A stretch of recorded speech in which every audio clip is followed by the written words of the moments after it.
नमस्कार, मैं रवीश कुमार। हमारे इस नए चैनल रवीश कुमार डीएनए पर आपका बहुत बहुत स्वागत है। अगर आप इस चैनल पर नए हैं तो कृपया सब्सक्राइब ज़रूर कर लें और बेल आइकन दबा दें ताकि जब भी हम कोई नया वीडियो लाएं तो आप तक सबसे पहले पहुंचे। दोस्तों, क्या नितिन गडकरी देश के अगले प्रधानमंत्री बनने जा रहे हैं? मोदी के 75 साल होने से पहले जो संकेत मिल रहे हैं वो सामान्य संकेत बिल्कुल भी नहीं है। जब मोदी 75 साल की दहलीज पर खड़े हैं तो नितिन गडकरी की आक्रामकता किसी बड़े बदलाव की तरफ इशारा करती है। दोस्तों, नितिन गडकरी ने कहा है कि देश में गरीब बढ़ते जा रहे हैं। अब ऐसा लगता है जैसे नितिन गडकरी ने आर पार करने की ठान ली है। बिल्कुल सिंपल सी बात है दोस्तों कि सरकार मोदी जी की है और मोदी राज में धीरे धीरे गरीब लोग बढ़ते जा रहे हैं। ये कहना आज की तारीख में भाजपा के भीतर किसी के लिए भी पॉसिबल दिखाई नहीं देता। ऐसा लगता है कि इतनी हिम्मत तो किसी में भी नहीं है। मोदी कहते हैं उन्होंने गरीबी कम कर दी, गडकरी कहते हैं कि गरीबी बढ़ रही है, तो जनता किसकी माने? खैर दोस्तों, इस बात को ज्यादा तूल देने का तो कोई मतलब नहीं है। हो सकता है कि गडकरी के मुंह से निकल गया हो, लेकिन गडकरी रोज हर दिन भाजपा सरकार पर हमलावर होते हुए दिख रहे हैं। आज उन्होंने ये कहकर सनसनी मचा दी कि समाज में कुछ ऐसे लोग होने चाहिए जो सरकार के खिलाफ केस दाखिल कर सकें। अगर सिस्टम में अनुशासन चाहिए तो सरकार के खिलाफ अदालत का सहारा लेना जरूरी है। दोस्तों, न्यूज़ 24 के हवाले से ये खबर है, नितिन गडकरी मोदी की सरकार में होते हुए ये कह रहे हैं कि सिस्टम को सही करने के लिए लोग सरकार पर मुकदमा करें, यानी कि सरकार को लोग कोर्ट में घसीटें। अब इस बात का क्या मतलब हो सकता है ये बताने या फिर समझाने की जरूरत तो नहीं है। इतने चाणक्य तो आप भी हैं। नितिन गडकरी यही नहीं रुकते, जानते हैं वो आगे कहते हैं कि सत्ता में आते ही लोग अहंकारी हो जाते हैं। अब इस देश में तानाशाही के आरोप किस पर लगते हैं और कौन सत्ता की शीर्ष कुर्सी पर बैठा है, अहंकारी कौन है, ये भी सबको मालूम है। भूतकाल की बातें बताकर मैं आपका समय बिल्कुल बर्बाद नहीं करना चाहता। दोस्तों, मसला ये नहीं है कि अहंकारी को अहंकारी कहा जा रहा है। मसला तो ये है कि अहंकारी को अहंकारी कह कौन रहा है और इस समय पर क्यों कहा जा रहा है। भाई, इन सबके बीच कांग्रेस की तरफ से नितिन गडकरी को प्रधानमंत्री घोषित करने की मांग कर दी गई है। कर्नाटका कांग्रेस के विधायक बेलूर गोपालकृष्णन ने केंद्रीय मंत्री नितिन गडकरी को पीएम मोदी का आदर्श उत्तराधिकारी बताया है। उन्होंने गडकरी को देश का अगला प्रधानमंत्री बनाने की बात कही है क्योंकि वो आम आदमी के साथ हैं और उन्होंने देश के विकास के लिए कई अच्छे काम किए हैं। दोस्तों, इसे कांग्रेस के एक विधायक की मांग मत समझिए, क्योंकि राजनीति जो होती है ना वो दिखती नहीं है। बिहार चुनाव के बाद नीतीश कुमार को भाजपा मुख्यमंत्री नहीं बनाएगी, ये अभी से तय है।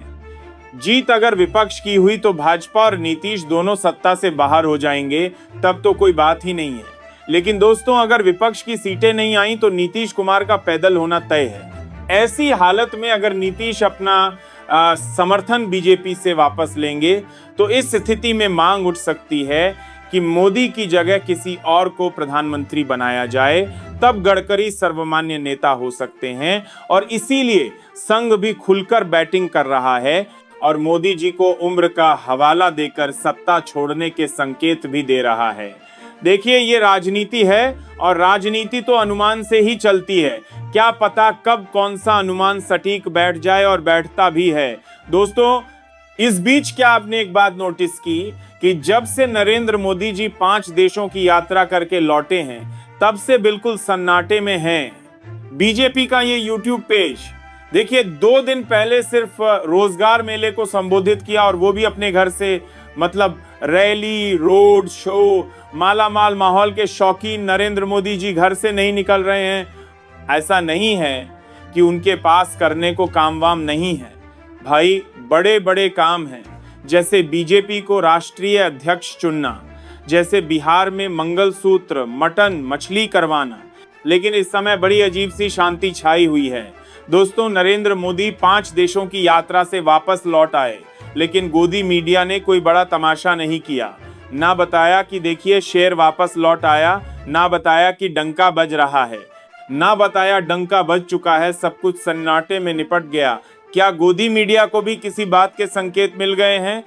घाना, Trinidad and Tobago, Argentina, Brazil और नामीबिया में नरेंद्र मोदी ने ढोल तो बहुत बजाया, लेकिन गोदी मीडिया ने इस बात का डंका नहीं पीटा।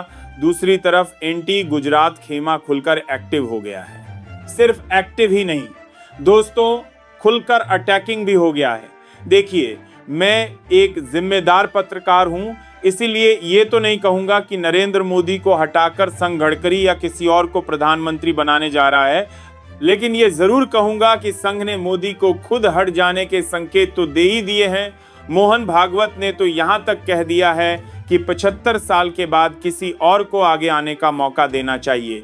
दोस्तों, मोदी इसी सितंबर में यानी लगभग 2 महीने के भीतर 75 साल के हो जाएंगे।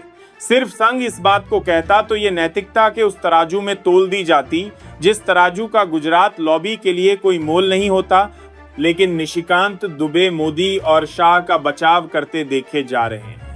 निशिकांत दुबे ने कहा है कि योगी के लिए दिल्ली में जगह खाली ही नहीं है। इसका मतलब है कि कुछ तो खिचड़ी पक रही है। और ऊपर से इसी बीच नितिन गडकरी का अचानक से अग्रेसिव हो जाना, अपनी ही सरकार को कटघरे में खड़ा कर देना। मोदी ने गरीबी कम करने को अपनी उपलब्धि बताया, लेकिन गडकरी मोदी के दावों की पोल खोल रहे हैं। एक बार नहीं, कई बार बार खोल रहे हैं। मोदी का अचानक कमजोर होना, गडकरी का अटैकिंग मुद्दों पर आ जाना, संघ का मोदी को नसीहत देना, क्या ये किसी बड़े बदलाव के संकेत हैं? अगर हाँ, तो देश बहुत बड़े बदलाव से रूबरू होने वाला है। दोस्तों, फिलहाल के लिए इस वीडियो में इतना ही। नमस्कार। चैनल को सब्सक्राइब कीजिएगा, वीडियो को शेयर नहीं किया है तो शेयर करके ही जाइएगा। नमस्कार।